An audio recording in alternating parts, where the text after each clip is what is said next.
8 సంవత్సరముల పిల్లవాడిగా ఉండగానే ఆతురత సన్యాసం. అది శాస్త్రీయ సన్యాసం కాదు. నదిలో నిలబడి మొసలి కాలు పట్టుకుందని నేను సన్యసించాను అన్నారు.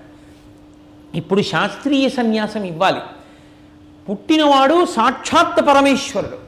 పరమేశ్వరుడే భూమి మీద తిరుగుతున్నాడు. ఆయనకి ఆశ్రమం ఇచ్చి ఆయనకి గురువుగా నిలబడగలిగినటువంటి మహాపురుషుడు ఒకడు ముందే వచ్చి ఉండాలి. అక్కడికి శంకరాచార్యులు వారు వెళ్ళాలి. వెళ్ళి ఆయన కూడా గురువుగారి పేరు గుర్తొచ్చినప్పుడల్లా చెప్పుకుంటూ ఉండాలి. అలా చెప్పుకున్నారనుకోండి, అప్పుడు మనకి కూడా అలవాటు అవుతుంది. మీరు చూడండి, లోకంలో ఏది మీ మనస్సుకి ఎప్పుడు అసహ్యం వేస్తుంది? గురువుగారి బోధ మీ మనసుని పట్టేసింది అనుకోండి. మీ మనసుని పట్టేస్తే అవతలవాడు ఏదో చెయ్యకూడని పనిచేసి ఉండకూడని మార్గంలో ఉన్నాడు అనుకోండి. ఇలా ఎలా ఉన్నాడరా, గురువుగారి మాటలు తలుచుకుందాం, గురువుగారి యొక్క పేరు తలుచుకుందాం, గురువుగారి పేరు తలుచుకుని గురువుగారు చెప్పిన మాటలు స్మరించుకుని మనం ఇలాంటి మార్గంలో ఉండకుండా, అది బుర్రకెక్కకుండా మనం చూసుకుందాం అనుకుంటాం కాదు. శంకరులు కూడా చూడండి, కాశీలో డుక్రుంకరణి వ్యాకరణ సూత్రాలు చెప్తున్న బ్రాహ్మణుణ్ణి చూసి భజ గోవిందం భజ గోవిందం గోవిందం భజ మూఢమతే అన్నారు. మనసులో పైకి భజ గోవిందం గోవిందం విష్ణునామం చెయ్యండి. విష్ణునామ ప్రచారం చేసిన మహాపురుషుడు శంకరాచార్యుల వారు అసలు గోవిందా గోవిందా అని మనం ఇవాళ అంటున్నామంటే భజ గోవిందం భజ గోవిందం గోవిందం భజ మూఢమతే అని లోకానికి బోధ చేసిన వారు శంకర భగవత్పాదులే. కాబట్టి అటువంటి శంకర భగవత్పాదులు ఆంతరముగా చెప్పినటువంటి రహస్యం గురువు గారిని తలుచుకో, గోవింద భగవత్పాదులు గోవింద భగవత్పాదులు గోవింద భగవత్పాదులు అంటే గురువు గారిని తలుచుకో, గురువు గారిని తలుచుకో, గురువు గారిని తలుచుకో.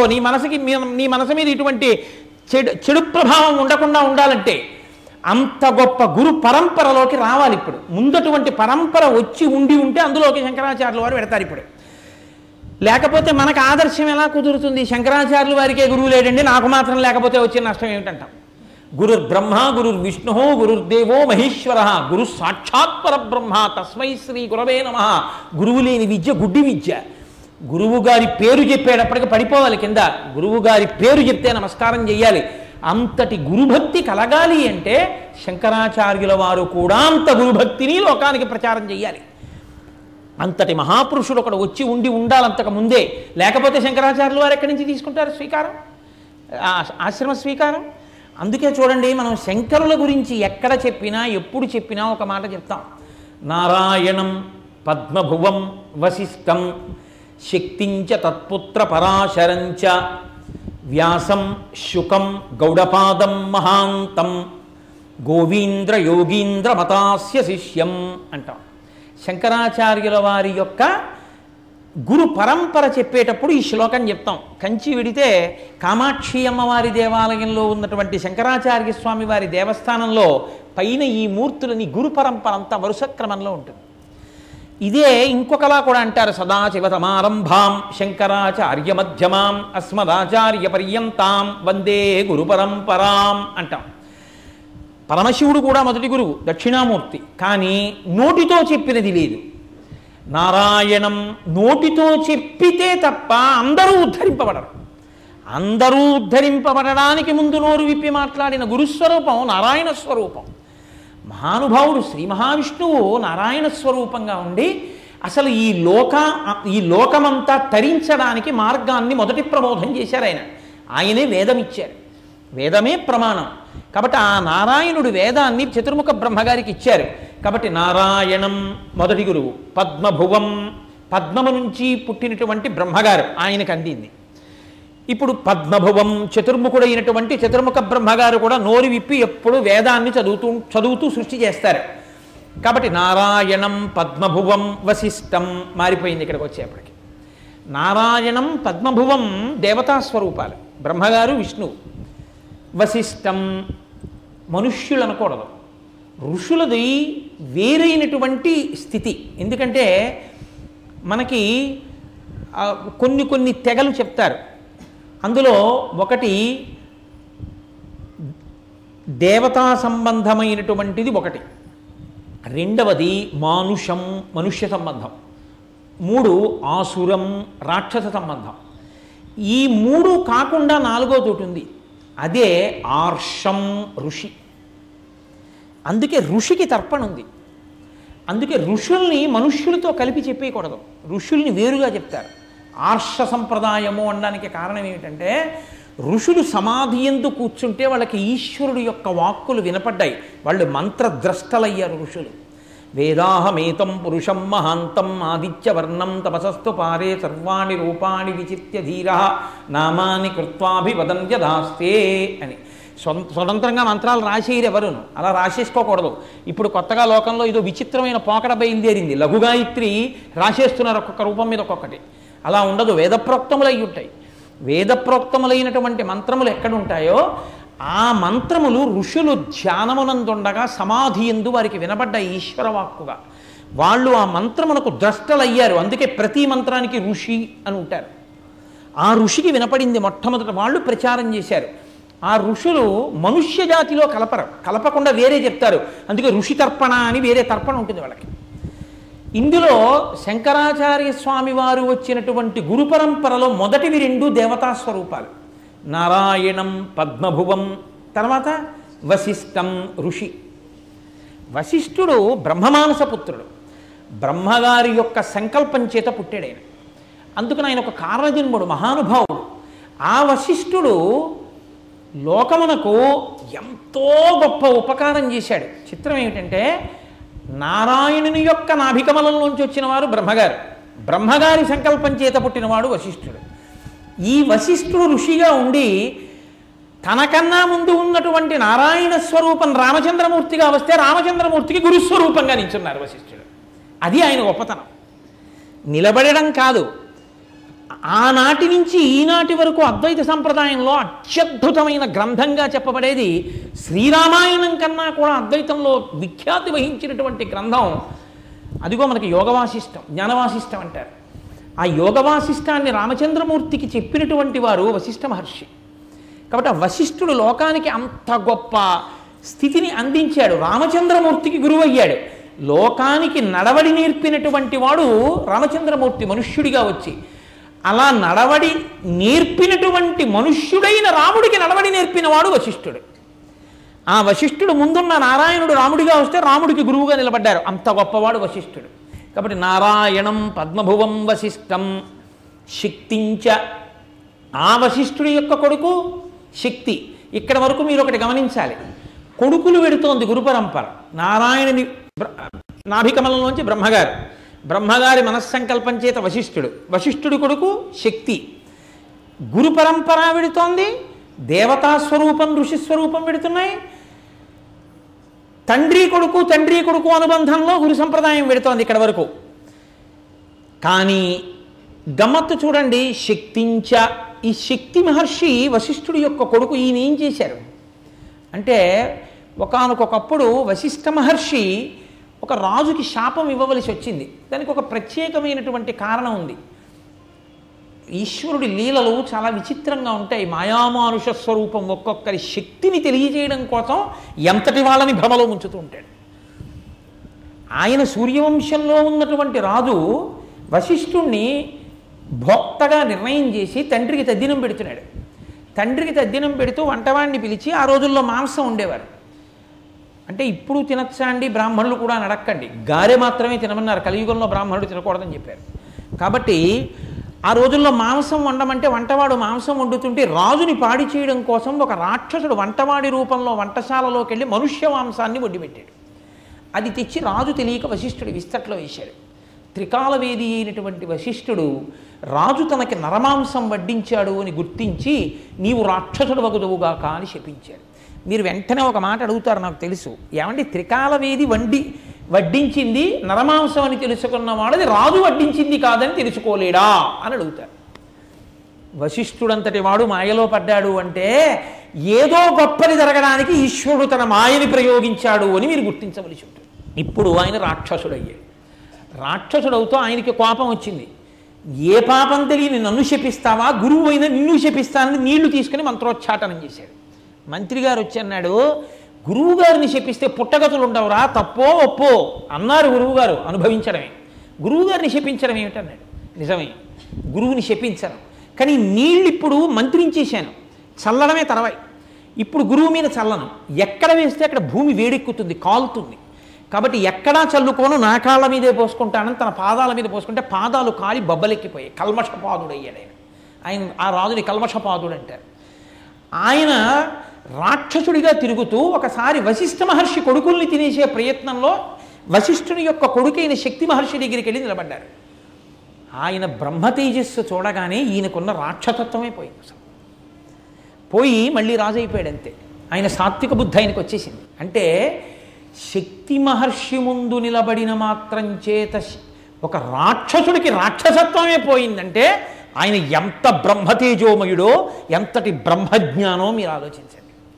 కాబట్టి అదిగో అటువంటి బ్రహ్మజ్ఞాని అయినటువంటి వాడు గురు పరంపరలోకి వచ్చాడు.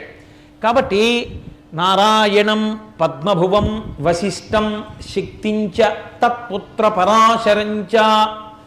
ఆ శక్తి మహర్షి యొక్క కొడుకు పరాశరుడు, ఆ పరాశరుడు తర్వాత గురువు. ఈ పరాశర మహర్షి లోకానికి 2 అత్యద్భుతమైన కానుకలు అందించారు. ఈ పరాశరుడు అమ్మ కడుపులో ఉండగానే వేదాధ్యయనం అంతా పూర్తి చేశాడు. అంత గొప్పవాడే. ఒక్కొక్క గురుస్వరూపం అసలు ఆ నారాయణం పద్మభువం వశిష్టం శక్తించ తత్పుత్ర పరాశరంచ ఆ శ్లోకం ఒక్కదాన్ని వ్యాఖ్యానం చేసి ఆ ఒక్క శ్లోకంలో ఉన్న విశేషాలు తెలుసుకుంటే మన పాపరాశి దగ్ధమైపోతుంది. అటువంటి మహాపురుషులు అందులో ఉన్న వాళ్ళందరూ. ఆ పరాశరుడు ఈ లోకానికి ఇచ్చిన 2 గొప్ప కానుకలు, ఒకటి వ్యాసుడు, రెండోది విష్ణు పురాణం. పరాశర మహర్షి ఇచ్చారు విష్ణు పురాణాన్ని.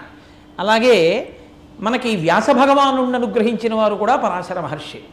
పరాశర మహర్షి తర్వాత వ్యాసం. సరే, వ్యాసుడు గురించి ఎంత చెప్పినా అది అయ్యేది కాదు. వ్యాసుడు సాక్షాత్ నారాయణుడు. నారాయణుడు మళ్ళీ వ్యాసుడిగా వచ్చాడు. వచ్చి ఆయన వేద విభాగం చేశాడు.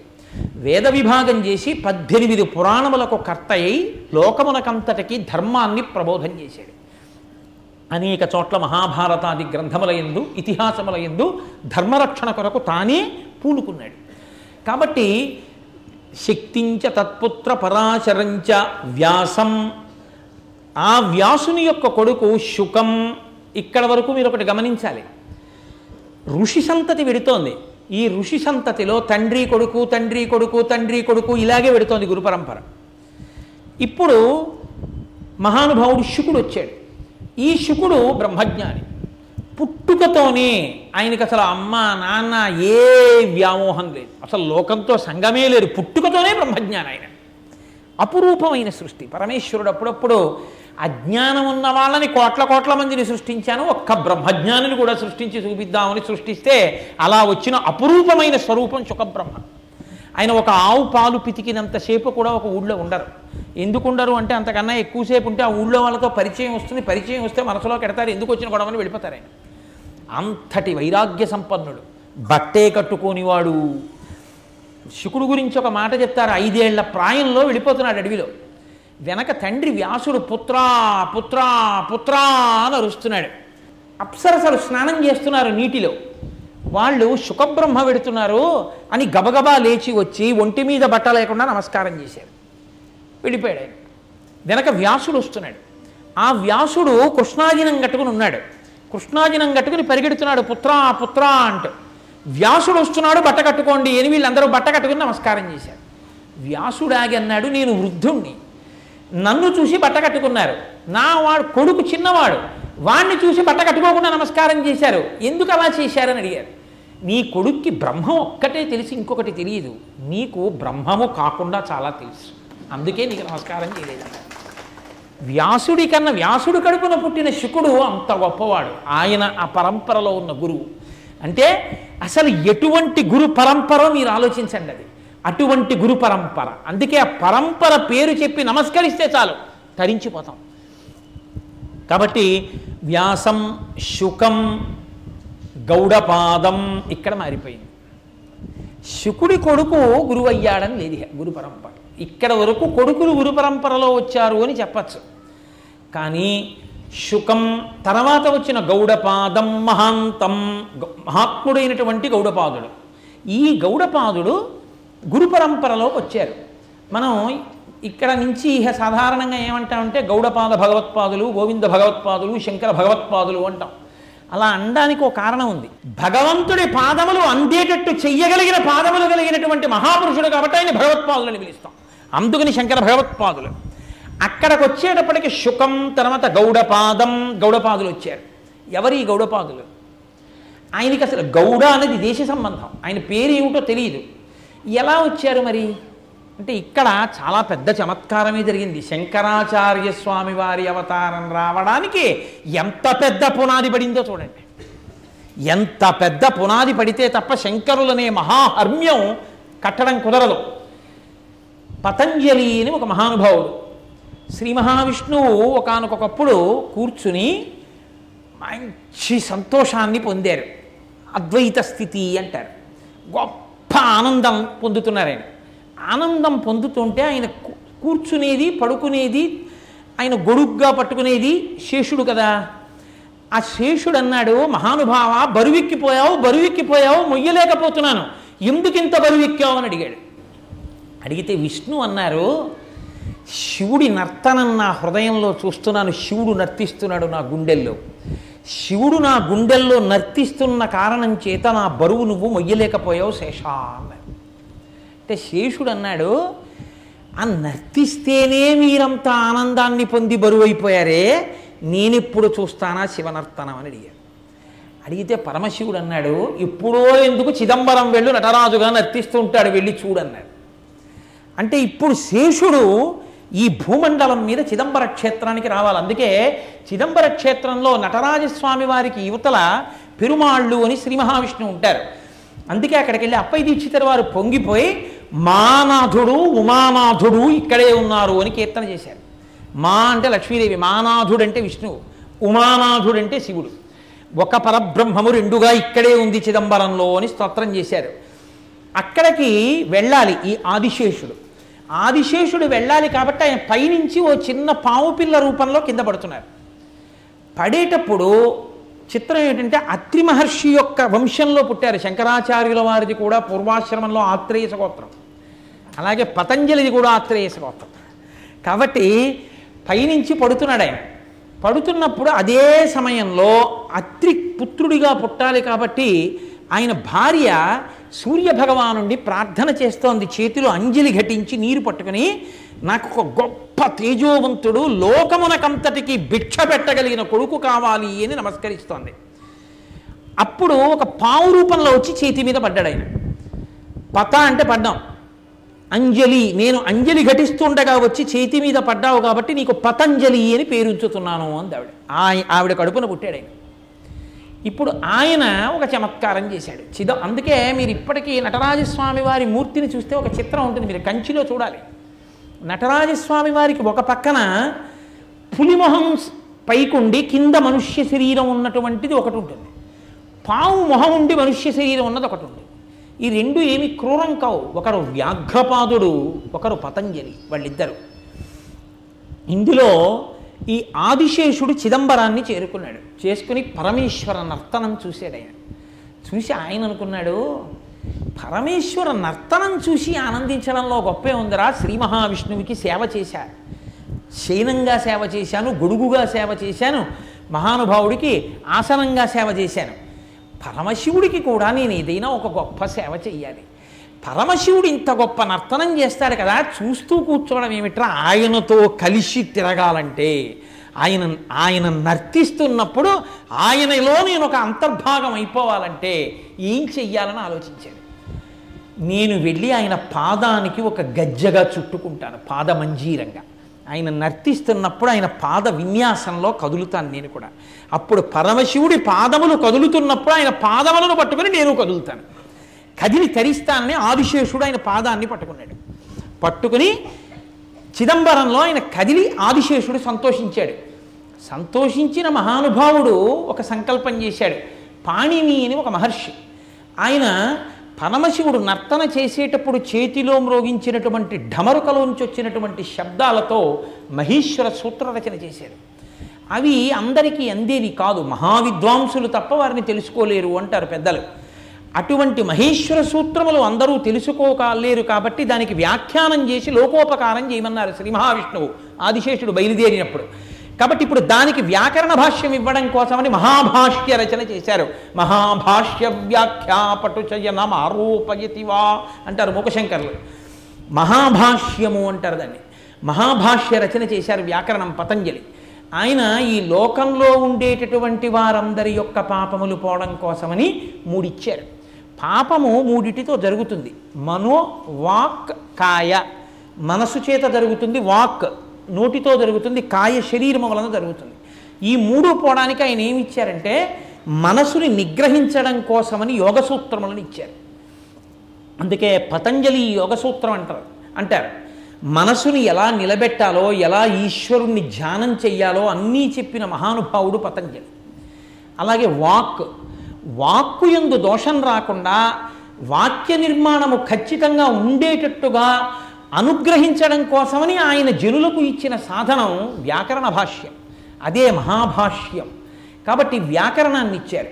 మూడవది శరీరమునకు కలిగేటటువంటి రుగ్మత.